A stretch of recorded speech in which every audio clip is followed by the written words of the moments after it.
Good morning students. BSc first year का अपन अगला chapter लेते हैं फर्स्ट पेपर का।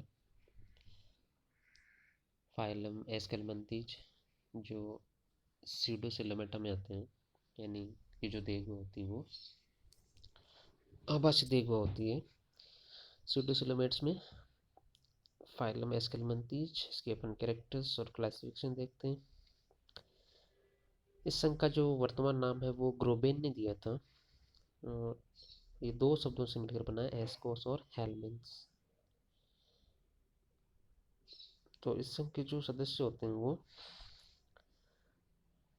थ्रेडवर्म भी कहलाते हैं। धागे नुमा इनकी संरचना होती है, इस टाइप के होते हैं। सूत्रकृमि भी कहलाते हैं। और यू मेटाजोआ के अंतर्गत बाइलेटरल में आते हैं, क्योंकि बहुकोषीय होते हैं और द्विपार्श्व सममित होते हैं। देह को अभाव होता है, परंतु वयस्कों की देह में अंग तंत्र एक गुहिका में रहते हैं, अर्थात इनमें स्यूडोसिलोम पाई जाती है।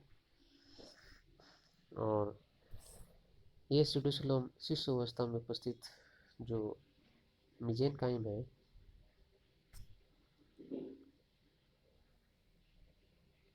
कोशिकाओं के समाप्त हो जाने पर बन जाती है तथा वास्तविक देखभाल अर्थात सिलोम की तरह यह जो मिजोडर्मी पेरिटोनियल कला है उसके द्वारा आश्रित नहीं होती। यदि देख हुआ मिजोडर्मी पेरिटोनियल मेम्ब्रेन द्वारा आश्रित होती है तो ही उसको अपन वास्तविक देखभाल मानते हैं। तो इसकी जो देखभाल वो आभासी मानी जाती है। इस संघ के सदस्य त्रिस्तरीय होते हैं। इनका शरीर जो है एक्टोडर्म, मेजोडर्म और एंडोडर्म नामक तीन प्राथमिक जनन स्तरों द्वारा बनता है, जो आगे जाकर के अंग तंत्रों में विकसित होते हैं। इनमें सिस्टम्स डेवलप हो जाते हैं। अंग तंत्र के स्तर का शारीरिक संगठन में पाया जाता है। इनमें जो एनिमल्स आते हैं वो स्वतंत्र जीवी या परजीवी प्राणी आते हैं। इनका शरीर पतला, दुबला, सूत्राकार, चपटा या बेलनाकार होता है और इनको सामान्यतः गोलकृमि या सूत्रकृमि कहा जाता है। ये जलीय, स्थलीय अथवा परजीवी होते हैं। शरीर की जो भित्ति है बॉडी वॉल बहु के अंदर की होती है। एपिडर्मिस स्क्लेरोप्रोटीन की बनी क्यूटिकल से आवृत रहती है, जो इनको परजीवी जीवन के लिए लाभदायक होती है। पक्षमाभों का अधिकतर अभाव होता है। सिर्फ जो रोटीफेरस जो इसमें आते हैं, रोटीफेरस उसके अग्रभाग में पाए जाते हैं।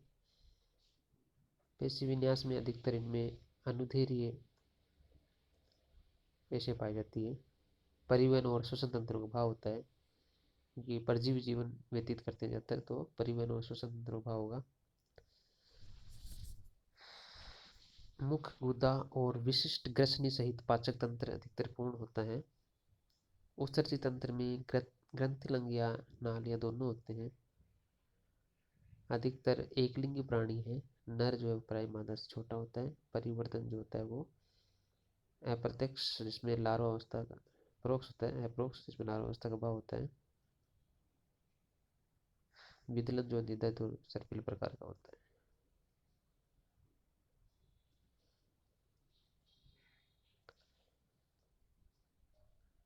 इस संघ में 5 विभिन्न समूह सम्मिलित किए जाते हैं, जिन्हें प्राय संघों का दर्जा दे दिया जाता है, जैसे रोटीफेरा है, गैस्ट्रोट्राइका है, काइनोरिका है, निमेटोमोर्फा और निमेटोडा। इसमें जो अपन पढ़ रहे हैं अभी एस्केलमंथीज को, अपन निमेटोडा जो है उसी को कंसिडर कर रहे हैं। तो संघ निमेटोडा जो है इसमें पुच्छी जो ज्ञानेंद्रिय होती है, कोडल रिसेप्टर्स होते हैं, जिनको फेजमिड कहा जाता है। इसमें जो पश्च भाग में जो इनके रिसेप्टर होते हैं उनको फेजमिड कहा जाता है। उसके आधार पर कि वो प्रेजेंट है या नहीं है वो फेजमिड। दो क्लास में इनको अपन बांटते हैं, क्लास ए फेजमिडा और क्लास फेजमिडा।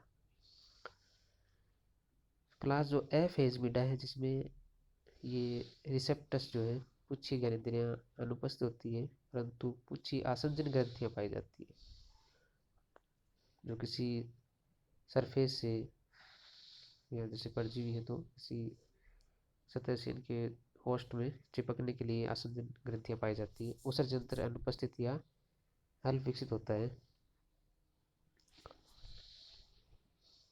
एम्फिड और अन्य जो ग्रंथियां वो इनमें पाई जाती है। एम्फिड जो रसायन संवेदी अंग है वो पाए जाते हैं। उदाहरण इसका टेस्ट स्कोलैक्स। दूसरा जो वर्ग है वो फेजमिडा, जिसमें फेजमिड पाए जाते हैं। पुच्छ या संचरण ग्रंथि अनुपस्थित होती है। एम्फिड छिद्र के समान होता है और उत्सर्जित तंत्र उपस्थित होता है। इसका उदाहरण है एस्केरिस, जिसका मुख्य प्रारूपिक जो एनिमल है वो एस्केरिस है, एस्केलेंथिस का। तो इसके दो क्लास हैं, ए फेजमिडा और फेजमिडा।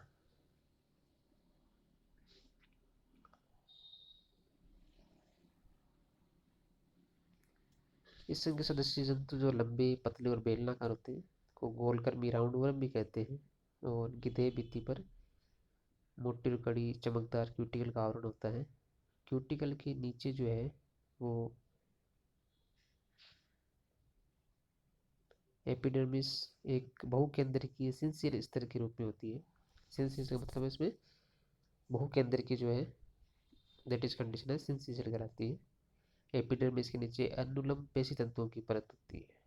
तेग हुआ पहली बात की पहले स्यूडोसिल होती है, इसमें एक द्रव्य भरा होता है। पाचन और जनन तंत्र पूर्ण रूप से विकसित होते हैं। अधिकांश जंतु प्राय एक लिंगी होते हैं, लेकिन इनमें लैंगिक द्विरूपता पाई जाती है। ठीक है, नर मादा का भेद होता है तो वो लैंगिक द्विरूपता कहलाती है। निमेटोडा की लगभग 12,000 जाति ज्ञात है, जिनमें से कुछ स्वतंत्र जीवी होती है जो जल व गीली मिट्टी पाई जाती है, किंतु अधिकांश होते हैं अन्य जंतुओं और पेड़ पौधों पर परजीवी होते हैं। जैसे मनुष्य का जो गोलकर्मी है, एस्केरिस है, ठीक है, और एंटेरोबियस है, पिनवर्म जिसको कहते हैं, ये इसके कुछ सामान्य एग्जाम्पल है। ये हम देख सकते हैं एस्केरिस के जो मेल और फीमेल जो है, इसमें जो लंबा बड़ा दिख रहा है दैट इज फीमेल, और ये छोटे वाला जो है वो मेल है।